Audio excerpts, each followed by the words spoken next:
रामू, जो गांव का स्कूल मास्टर था, सर्दियों में रोज सुबह 5 बजे उठकर मंदिर की घंटी बजाने जाता था। ये उसकी आदत नहीं, बल्कि उसकी जिम्मेदारी थी। उसका मानना था कि जब तक मंदिर की घंटी बजती रहेगी, गांव में सब कुछ ठीक रहेगा। लेकिन आज कोहरा कुछ ज्यादा ही गाढ़ा था।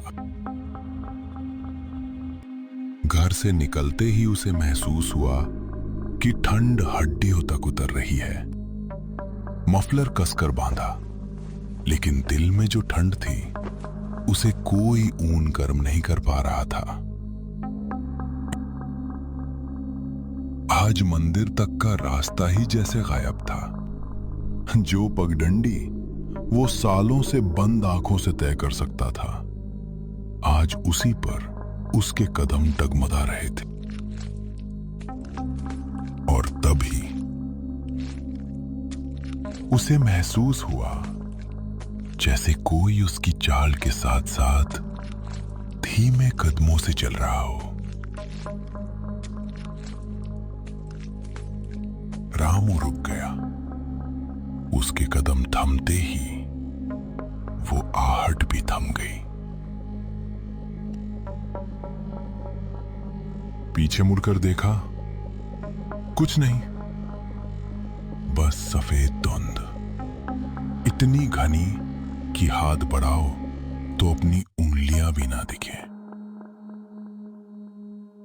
उसने खुद को समझाया, ठंड की वजह से दिमाग खिल कर रहा है। लेकिन जब वो फिर चला तो आहट भी फिर चलने लगी।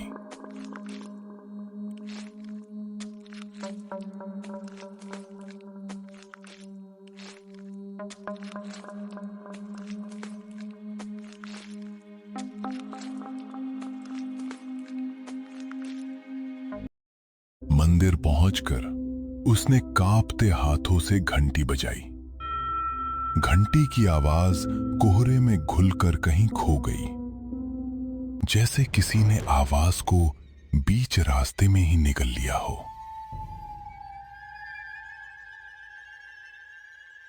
लौटते वक्त फिर वही एहसास हुआ, पीछे कोई है, लेकिन दिखाई कुछ नहीं देता।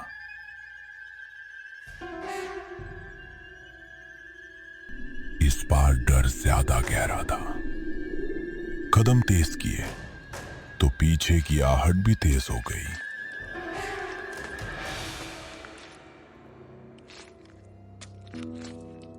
घर पहुंचते पहुंचते उसका दम फूल चुका था।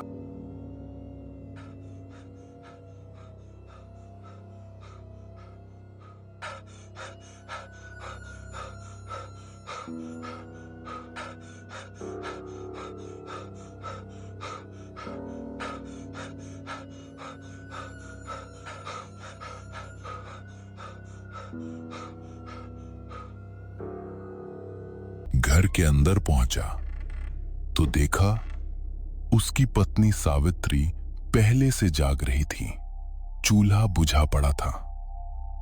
उसकी आंखों में नींद नहीं, डर था। आज तुम देर कर गए, उसने धीरे से कहा।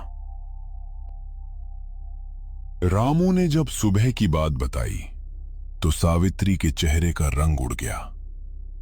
उसने बताया, रात भर दरवाजे पर कोई आहट करता रहा, जैसे कोई खड़ा हो, पर बाहर निकलकर देखा तो कोई नहीं।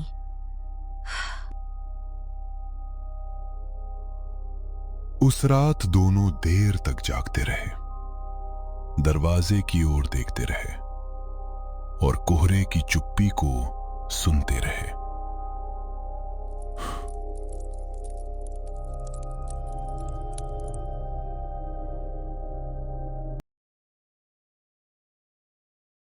दोपहर में गांव के बुजुर्ग हरिया काका ने पंचायत में एक अजीब बात बताई।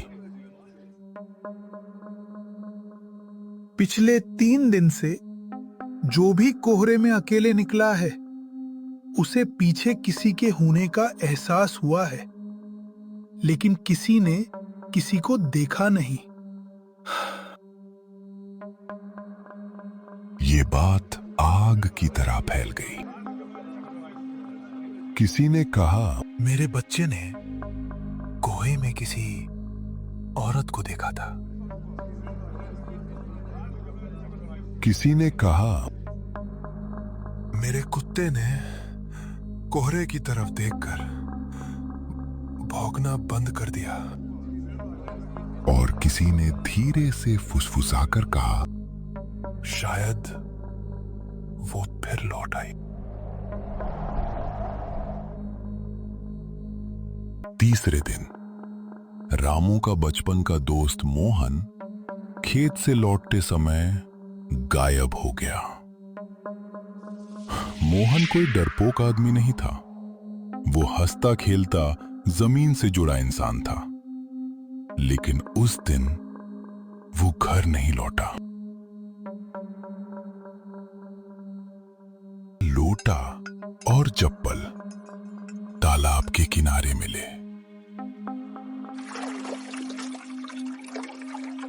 तालाब जिसके बारे में बुजुर्ग हमेशा कहते थे, सर्दियों में इसके पास मत जाना।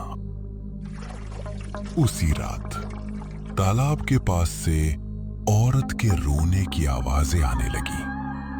आवाज ऐसी थी जैसे कोई बहुत दूर से रो रहा हो, और फिर भी कानों के पास।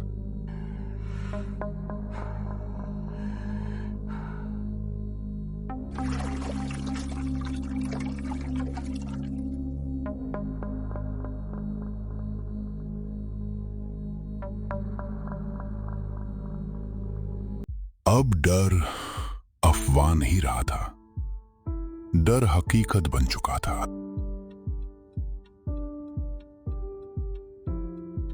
रामू सो नहीं पाया। उसके कानों में बार बार वही आवाज गूंजती रही।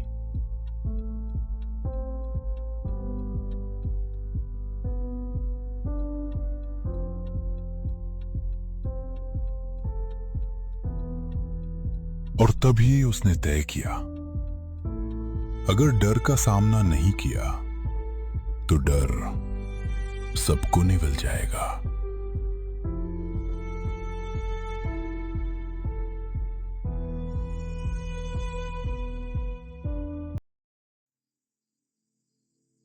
अगली रात आधी रात को उसने लालटेन उठाई और तालाब की तरफ बढ़ा। कोहरा और गाढ़ा हो गया था। लालटेन की रोशनी बस 2-4 कदम तक ही साथ दे रही थी। तालाब के पास पहुंचते ही उसे पानी में किसी के बाल तैरते दिखे। दिल की धड़कन तेज हो गई।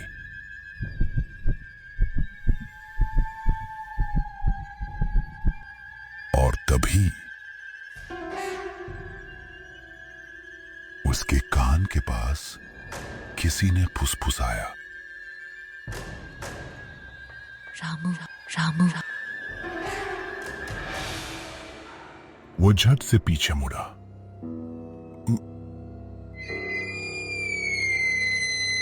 वहां एक औरत खड़ी थी। लंबा घूंघट, आंखें बिल्कुल सफेद। उसके होंठ हिल रहे थे, लेकिन आवाज जैसे बहुत दूर से आ रही थी। मुझे घर पहुंचा दो।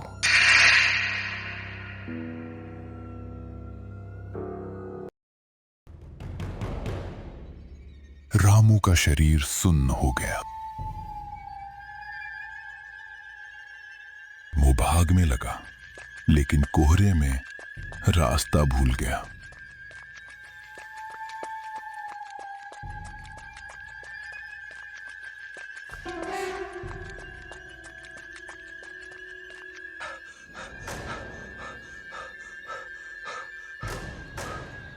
औरत के कदमों की आहट उसके साथ साथ थी।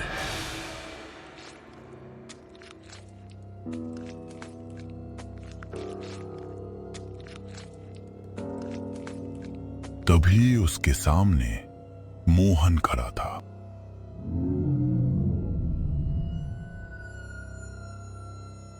उसने सिर्फ एक शब्द कहा,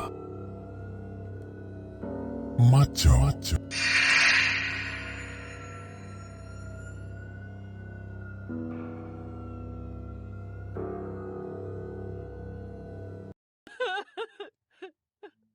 सुबह गांव वालों को रामू तालाब के पास बेहोश मिला।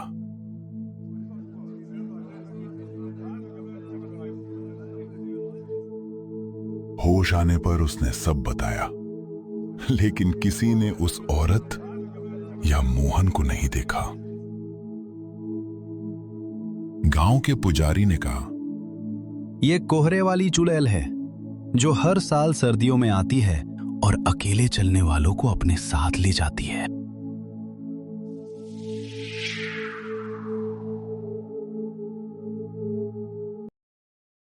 उस साल सर्दी खत्म होने तक गांव के 5 लोग गायब हुए।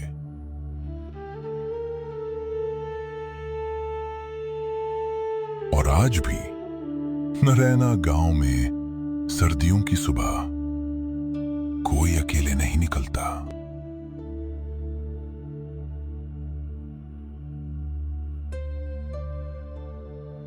क्योंकि कहते हैं, कोहरा सिर्फ ठंड नहीं, किसी की परछाई भी लाता है।